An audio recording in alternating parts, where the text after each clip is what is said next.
এক নজরে কুরআন সূরা Ibrahim case studies. Ibrahim আলাইসাল্লাম এর হৃদয় করা দুইটি আমাদের জন্য বিরাট বড় নিদর্শন।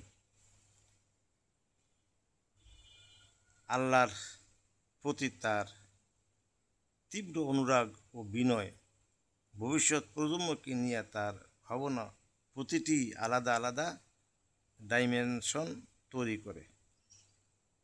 এই দোয়া আমাদেরকে আমাদের নিজেদের দিকে ফিরে তাকাতে শেখায়। আমাদের দোয়াগুলি কি এমন? আমরা কি আমাদের আমাদের সন্তানদের আত্মিক উন্নতি নিয়ে দোয়া করি, নাকি আমাদের চাওয়াগুলো সব দুনিয়া কেন্দ্রিক? ইব্রাহিম আলাইসাল্লামের দোয়া আমাদেরকে দুনিয়া ও পরকাল উভয় জগতের কল্যাণ চাওয়ার শিক্ষা দেয়। আমরা আমাদের সন্তান ও পরবর্তী প্রজন্মের কীর্তি আদর্শ রেখে গেলাম তা নিয়ে গভীরভাবে ভাবতে শেখায়। আমরা কি তাদের অন্তর আত্মার বিকাশ ও সমৃদ্ধির জন্য কাজ করি? তাদের হৃদয় ইমানি বীজ বুনে দেওয়ার জন্য চেষ্টা করি। শুধু নিজেদের কথাই মাথায় রাখলেই চলবে না, ছেলে মেয়ে ও পরবর্তী প্রজন্মকে নিয়ে ভাবা চাই। ইবনু মাজা 4260, তিরমিজি 2459। রিফ্লেকশন।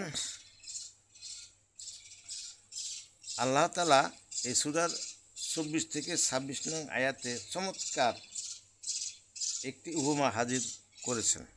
তিনি বলেন, তুমি কি ভেবে দেখোনি আল্লাহ কিভাবে ভালো কথার উদাহরণ দেন? ভালো কথার উদাহরণ যেন একটি ভালো গাছ।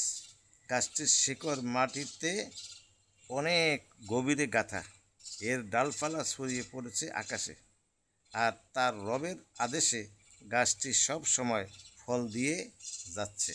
আল্লাহ মানুষের সামনে এসব উদাহরণ তুলে ধরেছেন যাতে তারা এগুলো নিয়ে চিন্তা ভাবনা করে।